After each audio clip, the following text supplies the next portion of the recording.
Ladies and gentlemen, friends and family, welcome to another amazing episode of the podcast titled Questions, where we pursue questions through faith in Christ. And yet again today, I have another amazing episode for you. As a matter of fact, so amazing that I was thinking about it all week. I could not wait.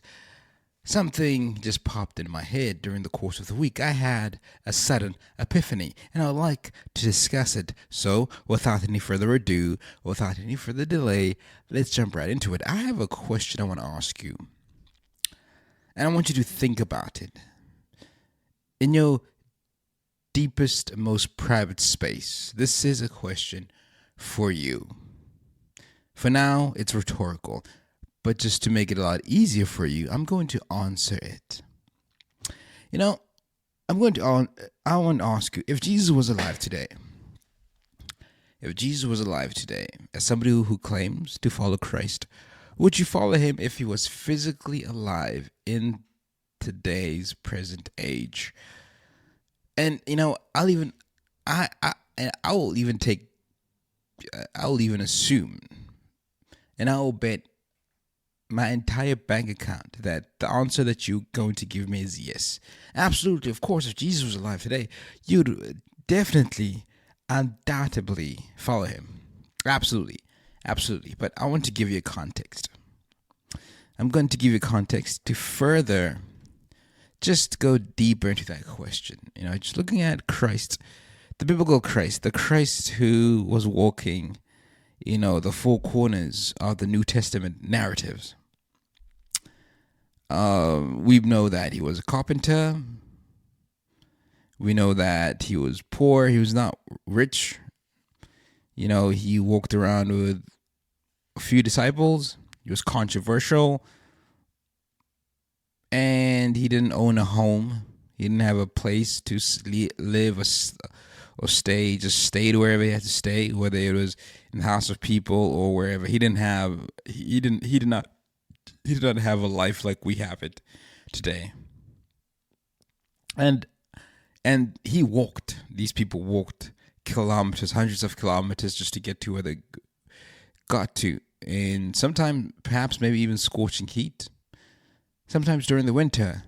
And I would say, and I would argue, I could be wrong, I'd argue that Jesus probably didn't take too many showers.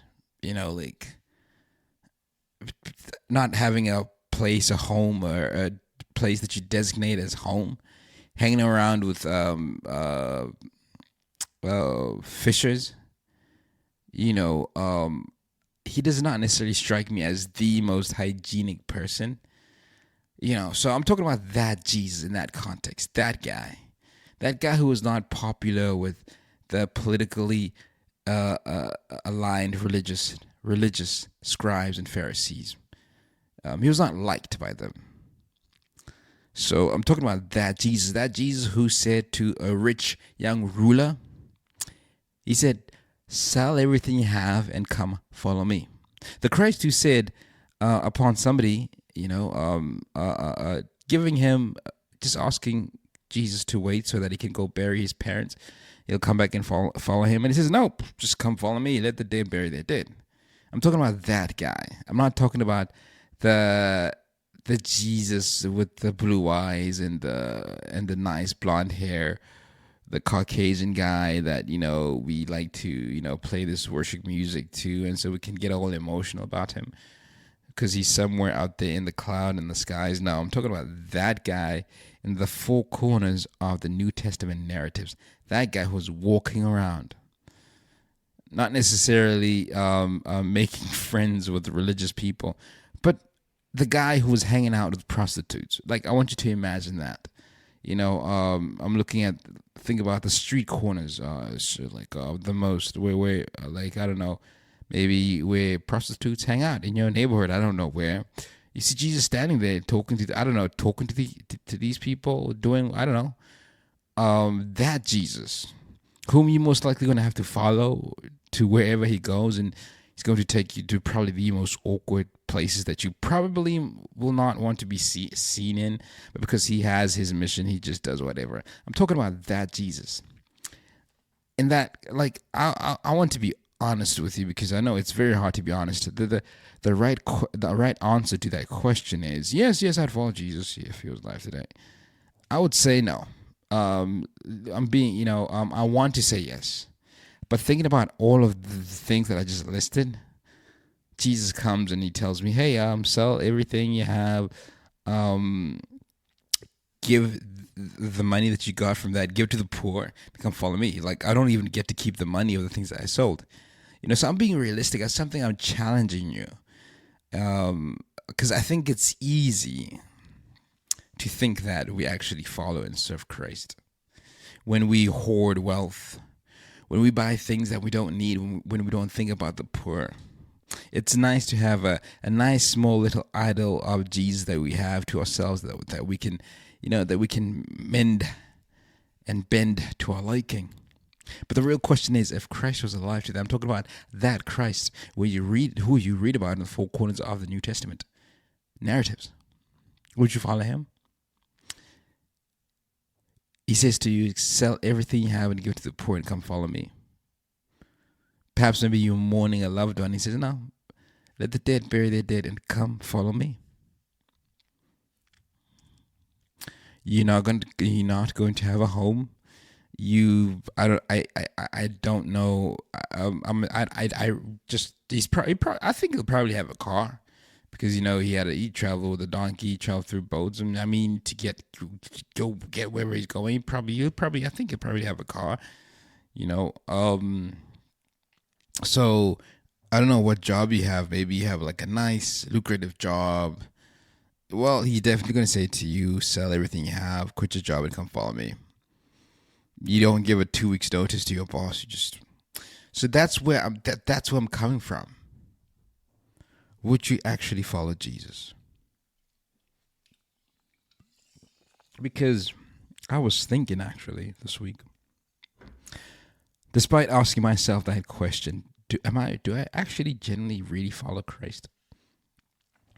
I was just looking at the state of the church. We have all these buildings.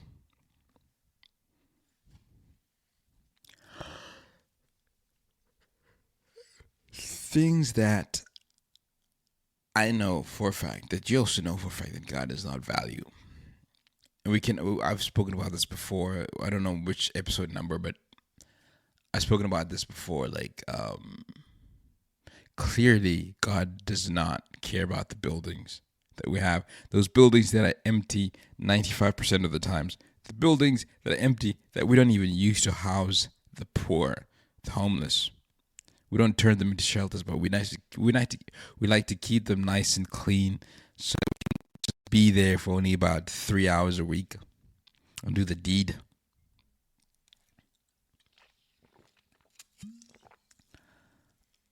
I'm also thinking about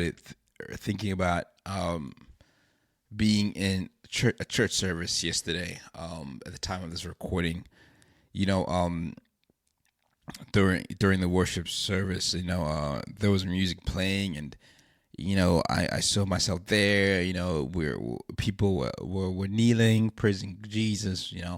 And it just made me think. This is the easiest form of worship. Just to go and congregate somewhere and look up into the sky and play some nice, great Christian music and proclaim how much you love Jesus and go home and get back to the status quo. When the Jesus that we so openly confess that we love did some very outlandish things that perhaps if he was alive in this day and age, will probably not the person you'd want to follow. I pray for you and I that indeed the Jesus in that gospel is the one that we want to follow. Because I spoke about this before, about the parable about the sheep and the goats, about how I think it was the sheep or the goats where the goats, he says to the goats that you fed me when I was hungry, you visited me when I was in the prison, and for that you inherit the kingdom of my Father. And they respond like, "We didn't know that. Like, how do we know that you're sick?" And he says, "However you treated everyone, the least of these is how you treated him." Because that's who Christ identifies with. Get that. Christ identifies with the homeless, the poor, the foreigners. How we treat them is how we treat him.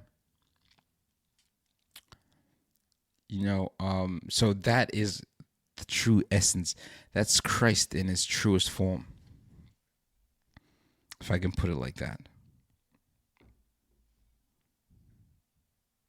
And the question I have for you and I is that the Christ that we want to follow, or do we have a Christ a nice little safe, neat Christ that we've imagined in our own brain somewhere, and that's the one we like? I think that could probably be the case sometimes. We live as if we're going to live forever.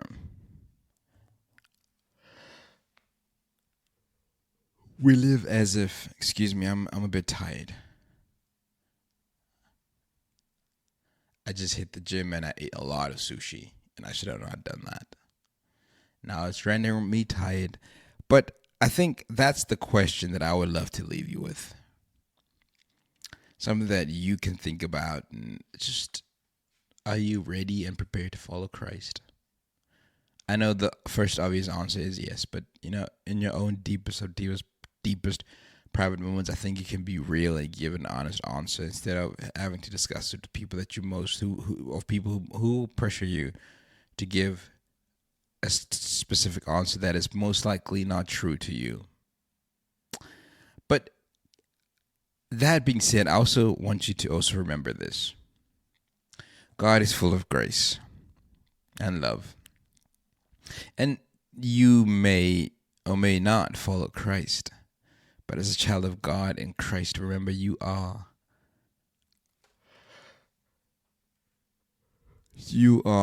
justified. You have right standing with God. I think I just wanted to take time to reflect upon this, because I think as followers of Christ, we need to set our priorities straight. We need to prioritize.